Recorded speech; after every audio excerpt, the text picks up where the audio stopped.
International Silver Company presents The Silver Theater, starring Betty Davis in Broken Prelude, directed by Conrad Nagel.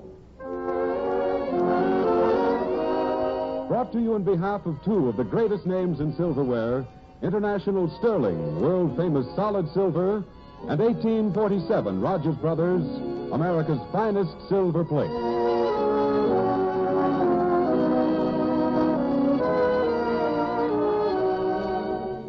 Tonight, we welcome you to the 11th of the new series of Silver Theater dramatic productions.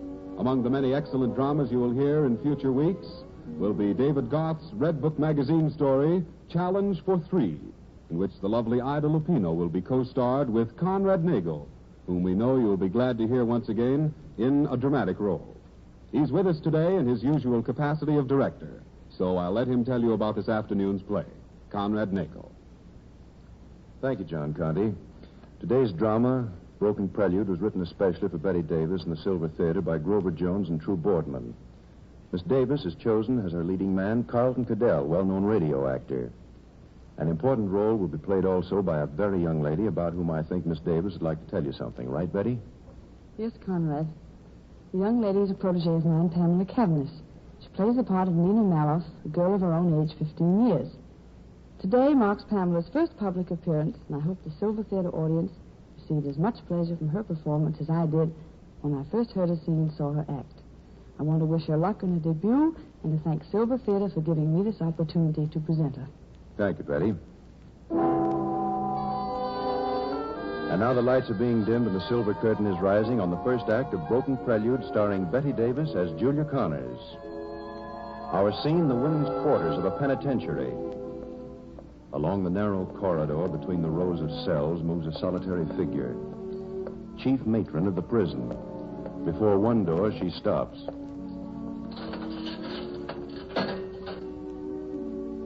Connors? Connors, come along. You're wanted in the warden's office.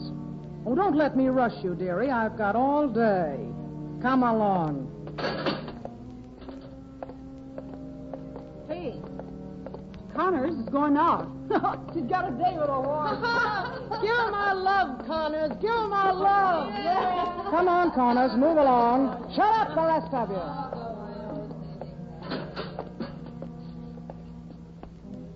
All right, Connors.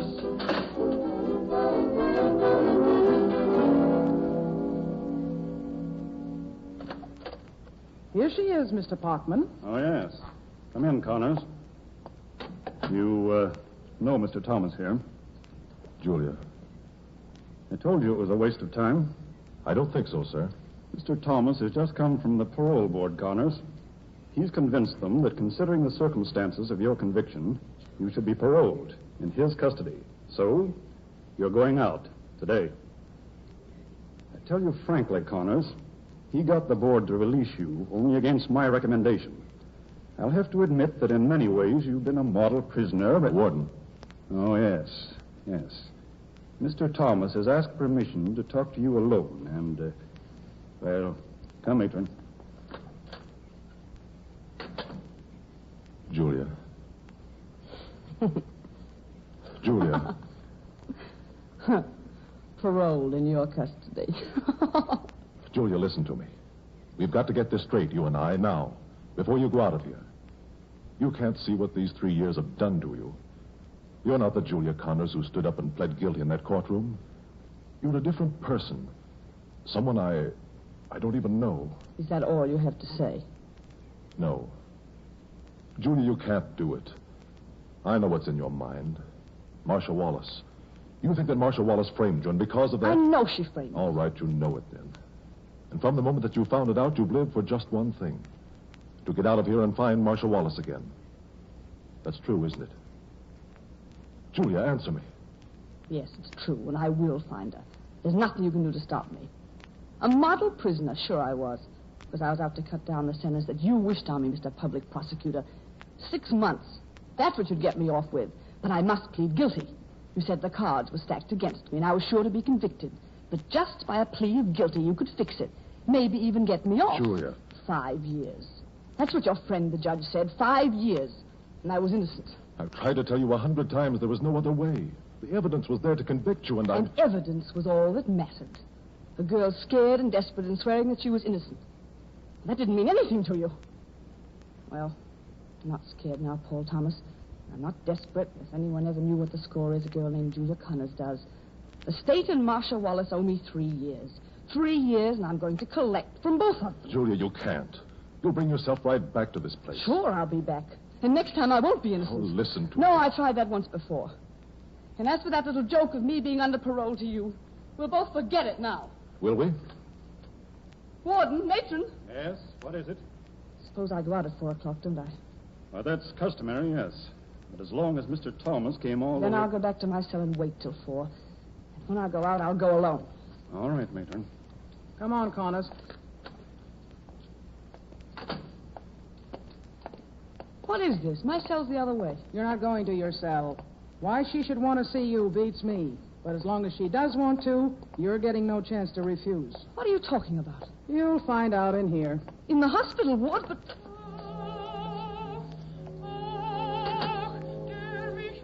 Hey, matron, how's about stopping that phonograph? Yeah, that song's driving us nuts. Turn the thing off, can't you? Shut up! Shut up, all of you! Shut up! Maloff wants that record playing, and she's going to have it. Hey, if it's Maloff sent for me, I won't see her.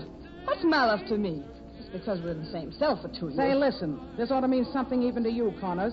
Maloff's dying. That's why those screens are around her bed. The doctor don't give her 2 days. Oh, well, why'd she have to ask for me? Well, that's something I can't figure out either. But she did. And you're seeing her. Now. Oh, I won't do it. That record of hers. While I was in the cell with her, she played it 10,000 times. Even if she is sick, there's nothing that I can... Oh, all right. Go on.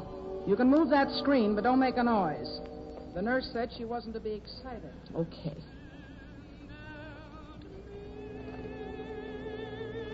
Anna? Julia. Hello, Anna. Listen. That's me, Julia. I know. Anna Maloff. Soloist with the Chicago Symphony. The Anna Maloff. It is not bad, Julia. Oh, no, it's good, Anna. It's wonderful. She can be proud of that anyway. Can't she, Julia? Or that can make up to her for other things, Make up to? Oh, Anna, you must be quiet and rest. You're not... I know what you think. That because I am sick, I say crazy things. Like out of my head. Oh, no. No, this is not like that. I know, Julia. I know what I'm saying. The record, I'll turn it off. No, again, Julia. Play it again. The others maybe then they do not hear what I tell you. Oh, no, they must not know, Julia. Only you. You go out today and you are different. I know. You can understand. Oh, the record again, Julia. Sure, Anna. Now, come on, tell me. What is it, Anna? I'm going out. It's true. I've been paroled. Then you go see her, Julia. Oh, you got to go. I can ask nobody else. Go to see who, Anna? Nina. Nina? My daughter. You're 15 she is, Julia. 15 last month. Oh, Julia, believe me, there is a greatness in my girl. I know it. You should hear her sing. Oh, but she must have a chance. You see that, Julia? Yes, Anna, and she will have. If your Nina can sing... but not with him. No, not with him. She can have no chance with him. He hates her. Because she is my child, he hates her. He told her I'm here, Julia. I begged him that she should never know, no. And yet he told her. She wrote to me and told me that she knew. Shh, Anna, hush. You mean her father told her? Oh, no. Her stepfather, he is. Joe Renato is his name, and Oh, Julia, tell me you go to see her. There is nothing you can do, maybe, but you can see her. You can tell her I have said that always she must sing. That what has become of me must make no difference. Oh, say you will go, Julia. Look here. The address I have written down. 135 Cornelia Street. 135 Cornelia. Oh, Julia. Oh, Julia. You do not say you will go. Oh, I'll go, Anna. 135 Cornelia Street. Sure, I'll go. Goodbye, Anna. Goodbye, Julia. Oh, it not matter so much now what happens to me. Just so you see her and tell her what I say. Goodbye, Julia. Matron, take me out of here. All right. This way. And to think that of everybody in the place, she chooses you to tell. Yeah, well, I wish to God she hadn't. And you were lying, weren't you? You'll never go see that kid. Connors, you were lying. Sure I was. Sure I was lying. Why shouldn't I? Why should you pick me to tell a sob story to? I've got my own business to attend to. Business that nobody's going to interfere with. And what's Molly's kid to me? So she can sing. Oh, that's great. I suppose I should look her up and maybe have her sing for me. Maybe that song I've already heard 1,000 times before. Julia Connors, ex-convict turning good Samaritan, rescuing 15-year-old singers in distress. Oh, that's rich. It's wonderful. It's the funniest thing I've ever heard.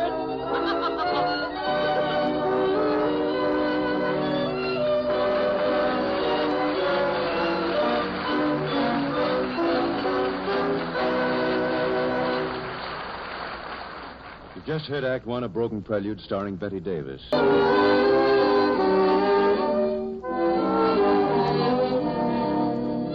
Once again, the lights are dimmed and the silver curtain is rising on Act Two of Broken Prelude starring Betty Davis as Julia Connors. 4 o'clock has come and gone. Through the door which marks the boundary between freedom and imprisonment has walked the figure of Julia Connors alone. Early the same evening finds her in that crossroads of humanity that is New York's Grand Central Station. Excuse me, miss, is something wrong? I mean, you look as if... All those people, they're all free. All of them, aren't they? Just going anywhere they want to. That's funny. Funny? Oh, don't mind me. I just want a taxi. Oh, yes, I'm right out here. Thanks. Taxi here. Get a yellow cab. Taxi lady? Yes. Yes, ma'am. Where to? 507 East 54th Street. And hurry. Young lady's wrong, driver.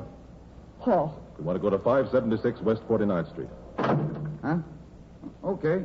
You see, Julia, Marshal Wallace doesn't live at that address anymore. You're only wasting your time looking for her. So, you've been following me ever since I left up there, haven't you? Suppose we put it that I happened to come down on the same train. I told her I wanted to be left alone. Julia, there's one thing you overlook. You are under parole to me. And it depends on me whether or not you go back to serve those other 2 years. Oh, I see. And you'd send me back, wouldn't you? You'd love to send me back. It's the one thing I don't want to do. And you're not going to force me to. That's why you're coming with me now.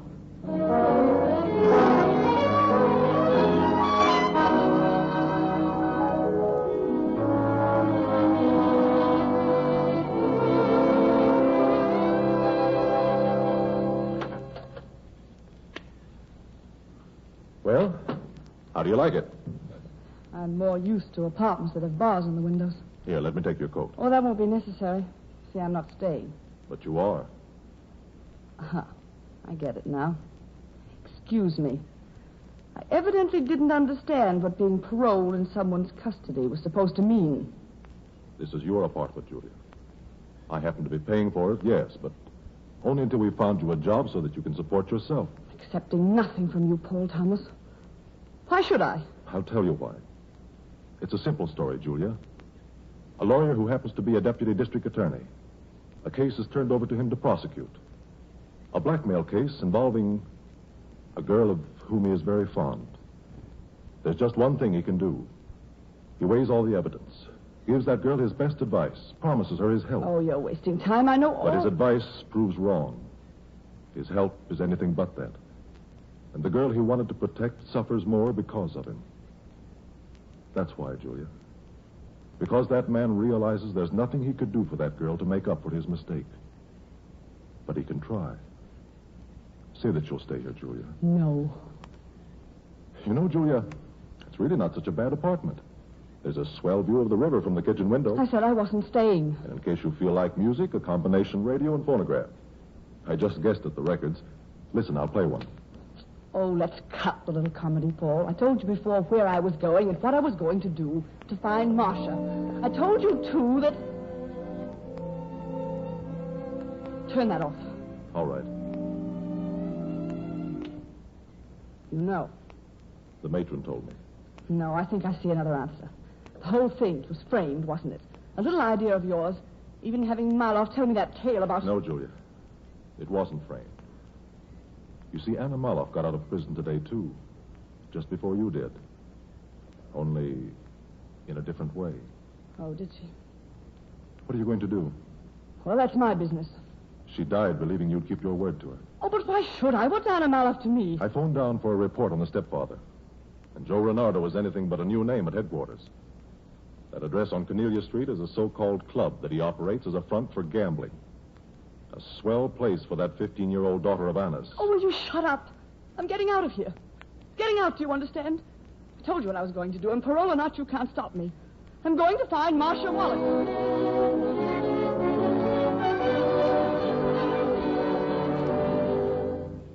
Who, ma'am? Marcia Wallace. Is she here? Miss Wallace? No, ma'am. She ain't lived here for more than 2 years. Last I knowed, Miss Wallace was at the Chelsea, ma'am. You go see Nina, Julia. Oh, you got to go. I can ask nobody else. Hey, is that all you wanted, ma'am? Yes, the Chelsea, you say. I'll find her, thanks. She was only here a month, but you could probably find her through Chorus Equity. Oh, Chorus Equity, yes. Yes, I should have thought of that. The others must not know. No, only you, Julia. You go out today. Equity. You are different. You understand. Oh, no. No. What did you say? Oh, nothing. It's just that I'm having trouble finding Marcia. Thanks, I'll try Equity. Marcia Wallace? Why, yes, she's dancing at the Green Slipper up on the Post Road. You got to go, Julia. There is nothing you can do, maybe, but you got to go see her. 135 Cornelia Street. Oh, you got to go, Julia. Stop it! Huh? So what? Oh, I'm sorry. I'm just a little upset. The Green Slipper on the Post Road, you say. Well, thank you. I've been looking for Marcia for a long time, and I'm glad I found her. I'm glad.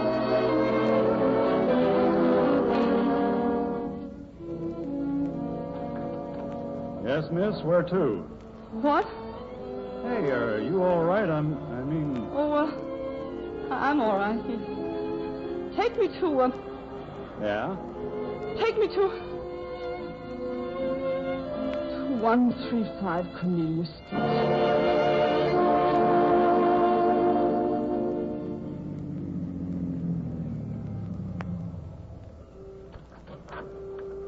Here, driver. Thanks. And say, miss, it's none of my business, but you're not going in that place alone, are you? You're right, it is none of your business. Well, I can only try. The driver was right, Julia. Paul. And you're not going in there alone. So you were waiting for me. You were that sure. I wasn't sure, Julia. But this was our one hope. If you hadn't come here tonight, I'd have known that you... Oh, you are wonderful. You think you've had your way, don't you? Well, you haven't. I came here tonight, yes. Well, because I said I would. But nothing else has changed. After I've seen the girl, I'll go right on from where I left off. Oh, and in case you're interested, I found Marcia. Julia. I'm going in now and get this over. You can come and out. It makes no difference to me. It does to me. And perhaps to you, Julia. Have you thought how you'll get to see the girl? It probably won't be enough just to tell her stepfather that you came from Anna. Oh, I hadn't thought of that. Well, I have.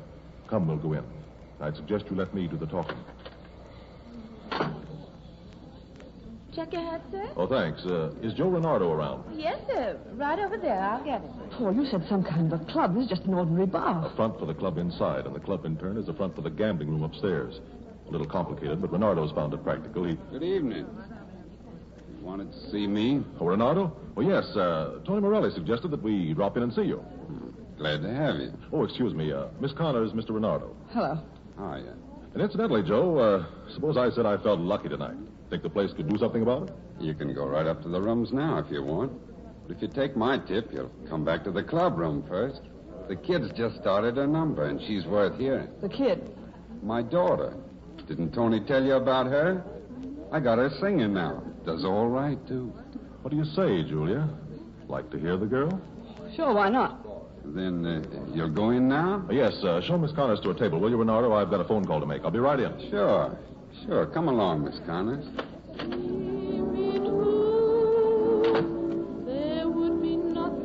Here you are. Swell table. Thanks. Well, what do you think? Kid's not so bad, is she? No. No, she's not. Well, the waiter will take your order when you're ready, Miss Connors. I'll see you later. I can't erase your beautiful face before me.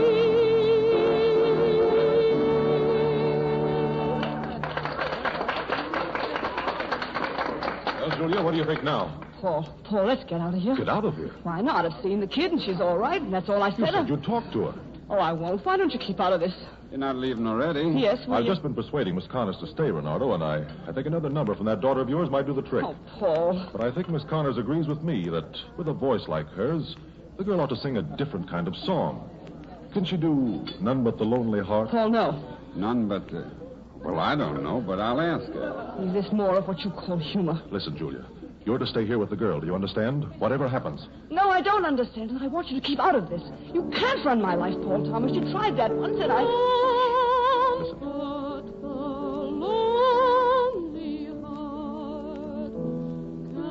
That girl, Julia. That kid in this kind of a place. Shut up.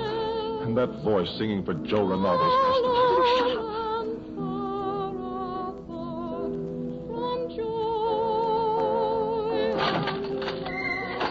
It's a raid! Out the back door, everybody, quick. Nobody leaves this room. Oh, that was why you phoned. I had them waiting. It's the one sure way to get rid of Renardo. Remember, you're to stay here. Whatever happens, you're to stay here with the girl.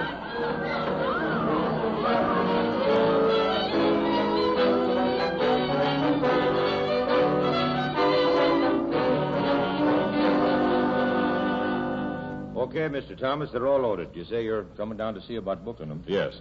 The lady here ain't to go, huh? No. And that young kid's in the next room. What about her? Oh, I'll bring her out here. Okay. Now, listen, Paul, I tell you, I'm not... Come in here, kid. Are you going to take me, too? No, Nina, we're not. It's just that Miss Connors here wants to talk to you. She's a friend of your mother's. Of my mother's? I've got to go. Come, officer. Paul!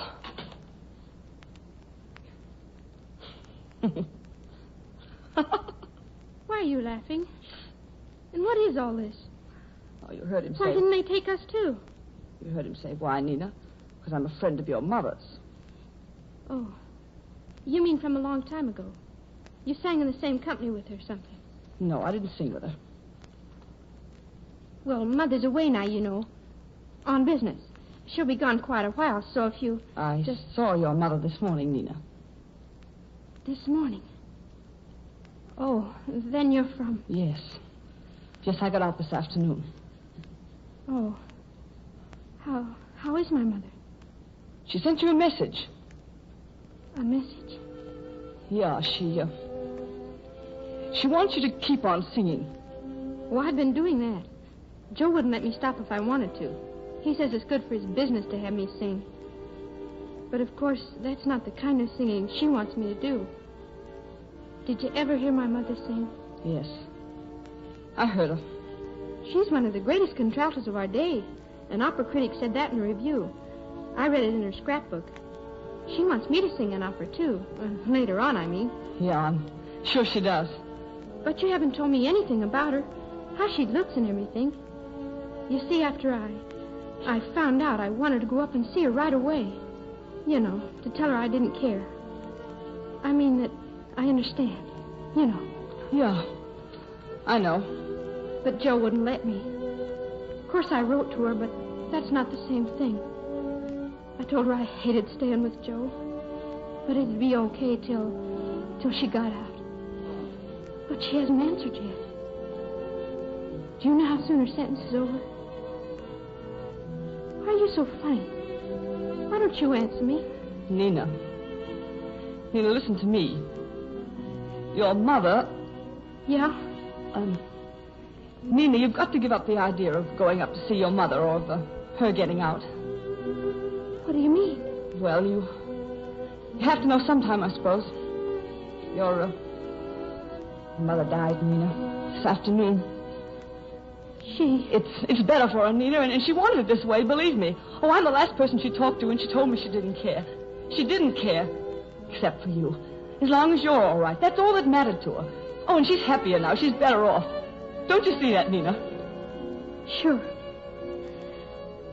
Sure. I guess I do. And like I said, she wants you to keep on singing. But I can't. Not for her. I mean, like she wanted me to. When Joe comes back, oh, why did she have to die? Nina, stop it. You've got to. And don't you worry about Joe. You're going away from here. Now, listen to me. You must have some other relatives, aunts or uncles, somebody you could go to. I haven't, though. I'll have to stay with Joe. Well, you won't. No, that's one thing you won't do. You're leaving here tonight. Leaving here? Sure. With me. You mean to stay? Oh, it's crazy. It'll mess everything, but you are leaving. You're right. Your mother did want you to sing different songs, and you're going to sing them, and I'm going to see that you do.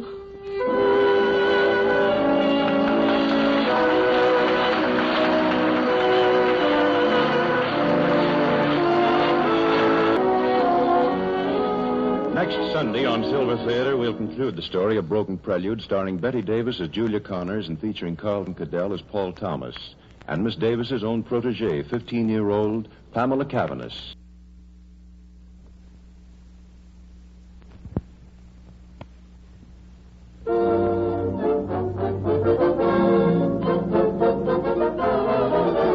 International Silver Company presents The Silver Theater, starring Betty Davis in Broken Prelude, directed by Conrad Nagel. Brought to you in behalf of two of the greatest names in silverware, International Sterling, world-famous solid silver, and 1847 Rogers Brothers, America's finest silver plate.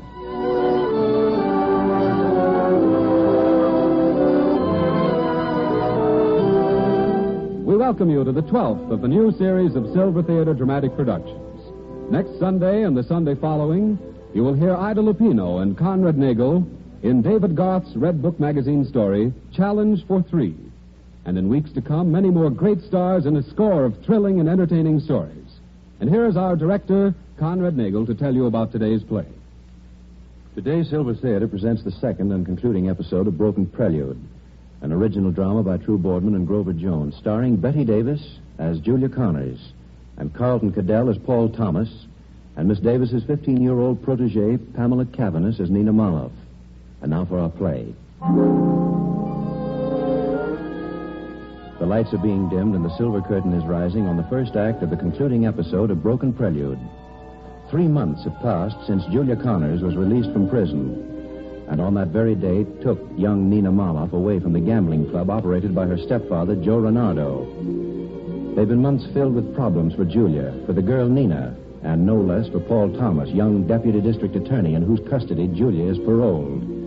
As our curtain rises, Julia and Paul are discussing the problem of Nina with Judge Ernest Gordon, chief jurist of our juvenile court. I asked you here because I want you to understand my position in this case. I'm sure you both realize Nina Moloff is technically a ward of the court, while you, Miss Connors, well, to be frank... To be frank, I've got a record. I'm a convict on parole. And you don't think I'm the proper person to care for Nina. That's it, isn't it? Julia, Your Honor, there are other factors I don't think you consider. For one thing, the care Miss Connors has been taking of Nina these last 3 months. The things she has done to start the child on her career. Paul. Julia got a job 3 days after she was released as a salesgirl in a music store. Because then she could take operatic records home at night for Nina to hear. And there was the matter of lessons. Never mind, Paul. I can fight my own battles. Judge Gordon, do you know who the child's teacher is? Martucci. Martucci? But, Miss Connors, how could you afford... She can't. That's the point. Julia laid personal siege to Martucci's studio and practically browbeat him into accepting Nina as a pupil. And for about 1/10 his usual price. I tell you, all this has nothing to do with it, Paul. On the contrary, it may have a great deal to do with it. The fact that you've been making certain sacrifices with the child... Sacrifice is nothing. Nina's mother was my cellmate for 2 years. The day I was leaving, Anna sent for me. She was dying, and she begged me to look her kid up and see that she was taken care of. And that's all I'm interested in. But as I recall, this department has suggested 3 different couples as possible foster parents for Nina. And each time you found some objection to them. Well, they weren't the right ones. Well, the kid's got talent. Her mother thought she could be a great singer, and maybe she can. So if anybody's going to adopt her, it should be somebody who can help her. I see. Then if this court proposed the girl's adoption by someone who could further the child's musical career, you'd be perfectly agreeable. Sure, why not? Why should I want to keep her? I've got my own life to live. But there's still the problem as to whether I can allow you to continue caring for Nina in the meantime. Why not? She's doing all right. Why not? Miss Connors, what was your profession before you went to prison? I was entertainer in a cabaret. So I understand. I also understand that working with you was a girl named Marcia Wallace. So what about her? Just this. Did you or did you not say before you left prison that you'd get revenge on Marcia Wallace because, as you put it, she framed you? Well, Miss Connors? Yes, I said that. Miss Connors, if I allow you to keep Nina for the present, have I your word that you will forego whatever action you intended against this Marcia Wallace? I've got to be going. Julia, wait. You haven't... Nina's at home alone, and I've got to take her someplace at 5 o'clock. It's important. I can't wait here. Goodbye. Julia. Your Honor, I'm sorry. But it's as I told you. Julia... I'm sorry, too, Thomas. I know how you feel about Miss Connors, and I wanted to try to help you. But under the circumstances, I'm afraid I'm going to have to take definite action.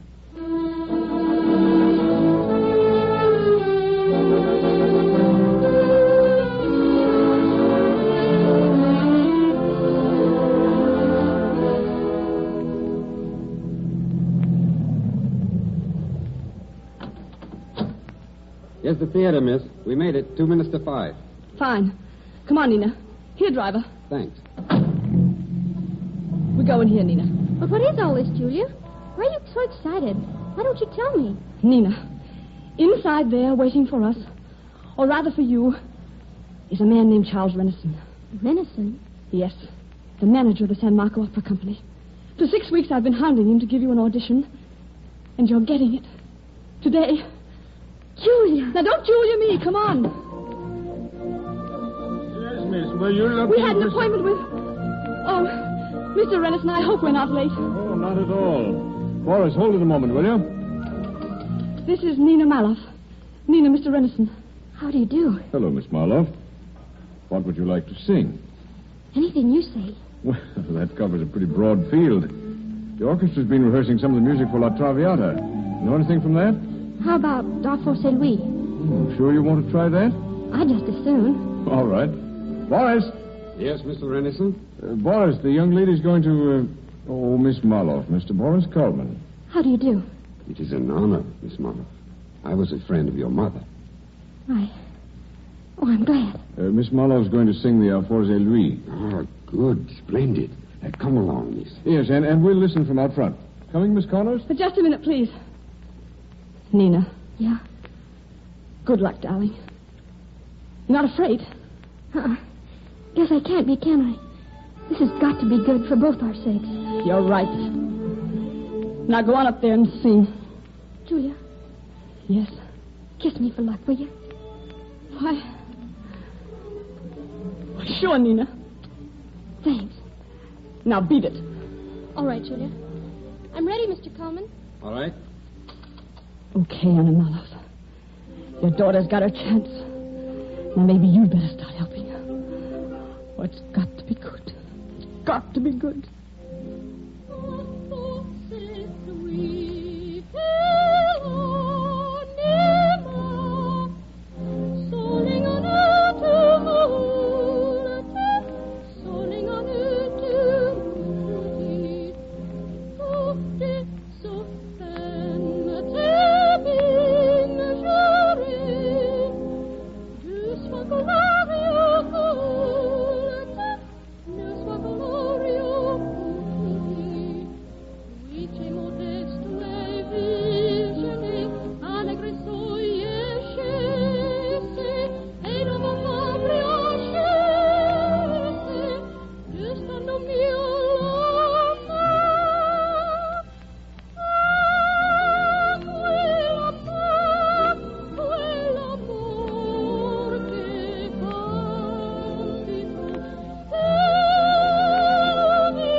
Nina! Julia, was it all right? Julia, you're crying. Oh, you're crazy. What is there to cry about? Very fine, Nina. Excellent. All right, Miss Connors, I'm sold. Come back in the morning. We'll talk it over. Oh, thank you. You'll find him there on the stage, Mrs. Anderson. Thank you, Steve. Charles, darling, did you forget we had an appointment? Oh, I'm glad you're here, my dear. Nina Maloff, Miss Connors, I'd like to have you meet my wife. Your wife? How do you... Julia. Marcia Wallace.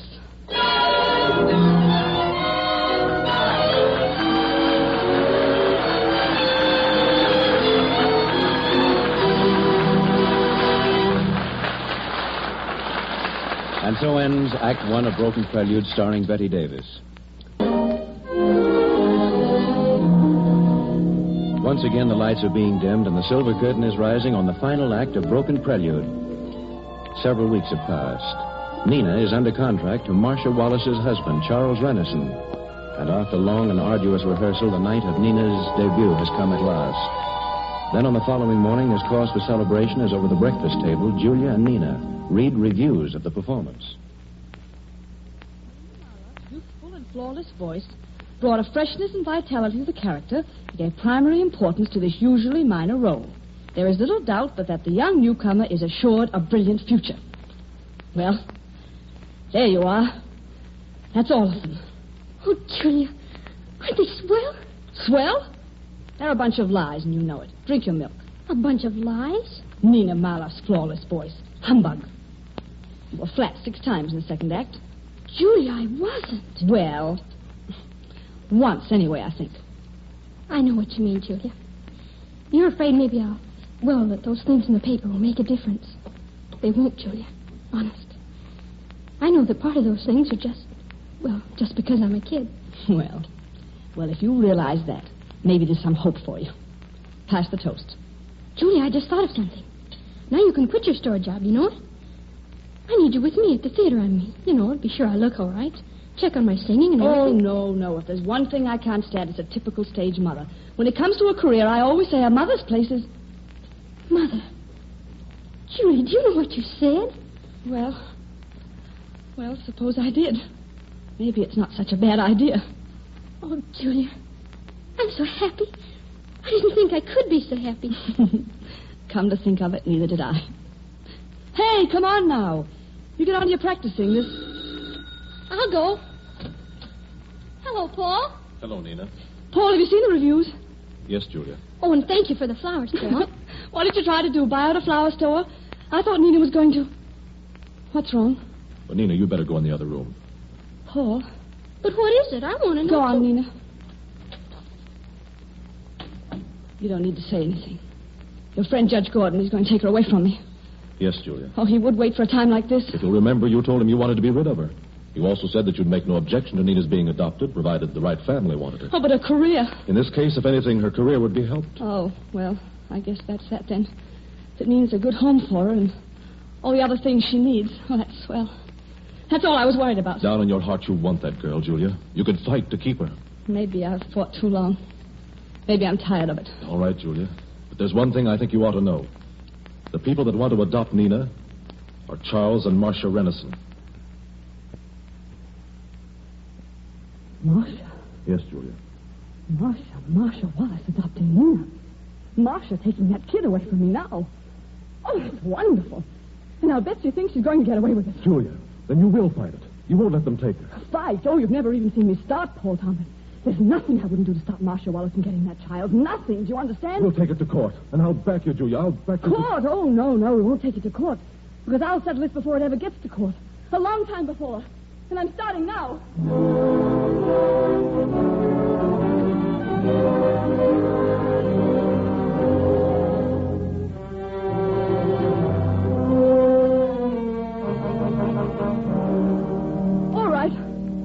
All right, I admit it, Your Honor. I did go to Marcia Renison's house. I did mean to harm her. If that was necessary to keep her from taking Nina. That's what their lawyer has been trying to prove to you in this hearing, Your Honor. Well, he can save his breath, I admit it. Well, that's very considerate of Miss Connors. May I continue, Your Honor? Yes. Go ahead, Mr. Morrow. I submit, Your Honor, that this action Miss Connors has just confessed, considered by the sight of her previous record as a convicted felon, shows her unfit to be guaranteed permanent custody of the child Nina Maloff. While, on the other hand, the fitness of my clients, Mr. and Mrs. Renison, is self-evident. I believe that's all that need be said. Mr. Renison, Your Honor, you are fully aware of the responsibility that this adoption entails? Fully, Your Honor. And you, Mrs. Renison? Your Honor, I haven't had a chance to see much of Nina, but even from the little I have seen of her, I'm genuinely fond of the child. You have my word that I'd like to do my best to take her mother's place. Take her mother's place. Miss Connors, please. Mrs. Renison. That's all, Your Honor. Except that I can't understand Julia feeling the way she does. Now, Mr. Thomas. Your Honor? I think it would be well if you would bring in the child herself. Yes, Your Honor. Well, Nina. Yes, You're Paul? to come in now. Come in, Nina. Come in and sit down. Yes, sir. Nina, you probably know the purpose of this hearing. Yes, sir. All right, Mr. Thomas. Now, Nina, don't be frightened and just answer the questions we ask you. First of all, do you feel that Julia has taken good care of you? I mean, have you been comfortable and well fed? You know I have, Paul. But in this case, the judge wants to know. Now about your music. Did Julia make you practice regularly? 2 hours a day and 3 on Saturdays. She was strict? I'll say she was. She said I couldn't stay with her if I didn't work. All right, Your Honor. Mr. Morrow, have you any questions to ask the child? Thank you, Your Honor. Nina, you say Miss Connors took such good care of you. What kind of hours did you keep? I mean, what time did you usually go to bed? Oh, about 11 or sometimes 12. You stayed up till 12 o'clock regularly. I said 11 or 12. Besides, it was only because she'd brought records home for me to hear and she had to take them back the next day. Nina, did you ever hear Miss Connors mention the name of Marcia Wallace? Paul, do I have to answer that? Yes, Nina. Well, yes. What did she say about Marcia Wallace? That she had framed her, and when she got rid of me, she was going to get even, but But she didn't mean that. I know she didn't. One more question, Nina. Did either Miss Connors or Mr. Thomas prompt you what to say at this hearing? Yes. They both did. Oh, they prompted you. And what did they tell you to say, Nina? They told me to tell the truth. Is that all, Mr. Morrow? Yes, Your Honor.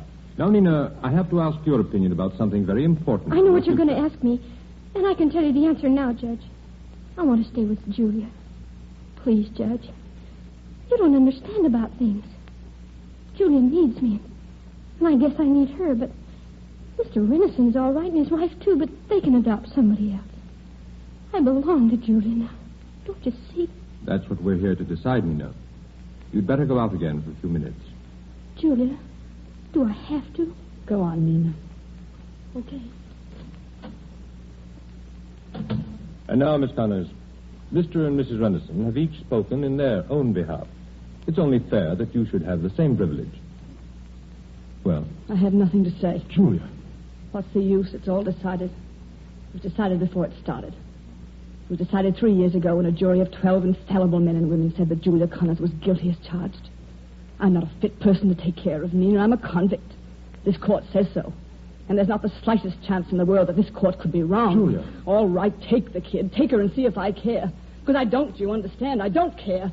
I'm glad she's out of my way. Julia. Your Honor, she doesn't know what she's saying. Give me 1 minute, please. I'll bring her back. Julia. I'm getting out of here. And I say you're not. Julia, what is it? What's happened? Now, Julia, listen to me. Listen. Let go of me. Paul, you're hurting her. Go on back in there. Listen to Marcia's speeches. They're much prettier than I can make and funnier. Julia, you're a fool. Do you understand that? A blind, stubborn, childish fool. I've been fighting with you through all of this, but now if I have to, I'm fighting against you. Paul. And it's a fight for more than keeping Nina. It's a fight for you yourself, Julia, and for our love. You're going back in there. I won't. I'm not asking you. You're going back in that courtroom. You're going to stop being blinded by your hatred for Marcia Wallace and tell the truth. You're going to let Judge Gordon see the Julia Connors that is deserving of being Nina's mother. The Julia Connors that I knew and fell in love with before all of this happened. You're going to break through this wall you built around yourself and let Judge Gordon know the things that even you won't admit are in your heart. It's the one chance, Julia. The only chance. Oh, I don't know. I don't think I can, Paul. You see, there's so many things between. You've got to try, Julia, and you're going to. Julia, please do what Paul says. Please. Well, Julia? All right. You better wait here, Nina. I will. Your Honor, Miss Connors is ready now. Very well. Judge Gordon, I'm sorry for a minute ago, and what I said was a lie. I do want Nina.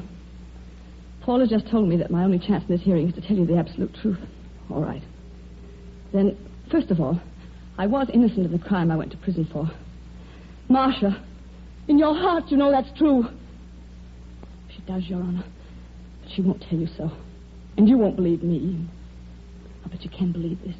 I love that child, and I need her. You see, Your Honor, during the 3 years of my sentence, there was something that died inside me, and Nina Maloff brought it to life again. I don't know any clearer way to tell you than that. A long time ago, I gave up asking for things and started fighting. I'm not fighting now. I'm begging you to let me keep Nina Maloff. Thank you, Miss Connors. All of the parties concerned having been heard, it is the duty of this court to make its decision. I want you to realize that I have tried to be influenced neither by emotion nor by personal feeling. But I have considered only the ultimate welfare of the child. Therefore, it is the decision of this court that permanent custody of Nina Maloff be granted to Charles and Marcia Rennison. Julia. Thank you, Your Honor. Charles, let's get out of here. Marcia. I tell you, I can't stand it. Take me out of here. Mr. Thomas, Miss Connors, I'm sorry. With a prison record, there was nothing else I could do. I'm sorry. Julia. Julia, you mustn't take it like this. You please go. Just leave me alone. But, Julia, my darling. I just want to be left alone.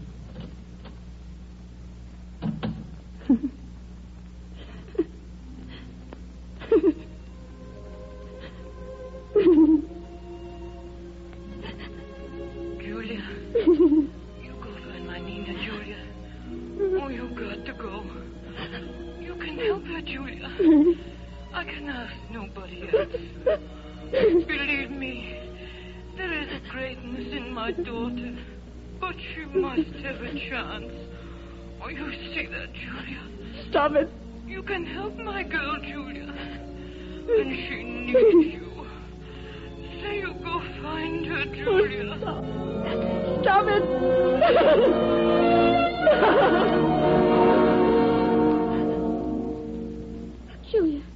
Julia, please don't cry. Nina, darling, go along. You've got to go with the others. But I don't. Julia, look. Marcia. All right, Julia. You win. I win. As long as you fought me, hated me, I could do it. But not now. I can't. Not any longer. Marcia, my dear, you... Charles, you won't stop me. Julia, for 3 years I've lived in a kind of hell. Because I let you go to prison for a crime that I committed. I was afraid, and so I lied. But I'm telling the truth now. To the judge, to everyone if necessary. You'll have Nina. You deserve her, and you're going to have her. I'm not sure what they'll do to me. I don't even care. At least I'll know some kind of peace again. Marcia, that's all. I'm going now. Marcia. Yes? Maybe it won't be necessary to tell too many people. You see, whatever crime there was 3 years ago, well, I think it's already been pretty well paid for. Oh, Julia. Come, Marcia, my dear. Julia, then it's all right. Everything, I mean. I can stay with you. Yes, Nina.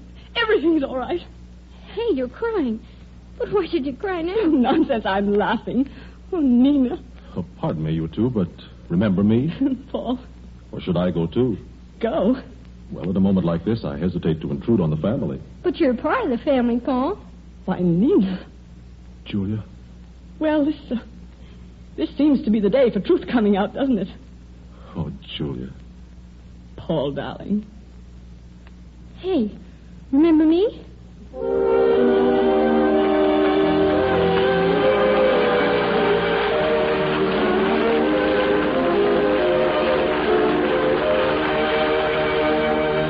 In just a few seconds, Betty Davis will come back to greet you in person.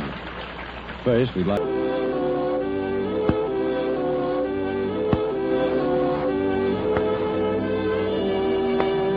And now we return to Conrad Nagel, who is coming to the center of our silver stage with Betty Davis, star of our play tonight, and of the forthcoming Warner Brothers production, Dark Victory. Thank you very much. Betty, if I ever write my memoirs, I'll have 2 stories to tell. The first will be about a time, 6 years or so ago, when a young unknown actress named Betty Davis made her first screen appearance in a picture of mine. And the other will be about this program, when a very young lady named Pamela Kavanagh started on what I'm certain will be another remarkable career. Oh, thank you, Conrad, for both Pam and me. And I'd like to thank Carlton Cadell for being such a patient Paul to such an impatient Julia. Thank you, Betty. It's been grand working with you. Well, you're certainly an industrious girl these days, Betty, making pictures like Dark Victory, appearing on radio shows like ours, and coaching Pam. Yes, and right now I'm taking over another job. Yours. Huh? Ladies and gentlemen, next week on Silver Theater, Mr. Conrad Nagel will star with Ida Lupino in Challenge for 3. Well, it's my turn to say thank you. And thanks a lot for being with us these past 2 weeks, Betty, and come again. Hey, remember me? Yeah, you bet we do, Pam. We'll remember you for a delightful performance and some lovely songs. I'd like to thank you and Betty for giving me a chance to sing them. Good night. Good night, Pam. Good night. Good night, Betty.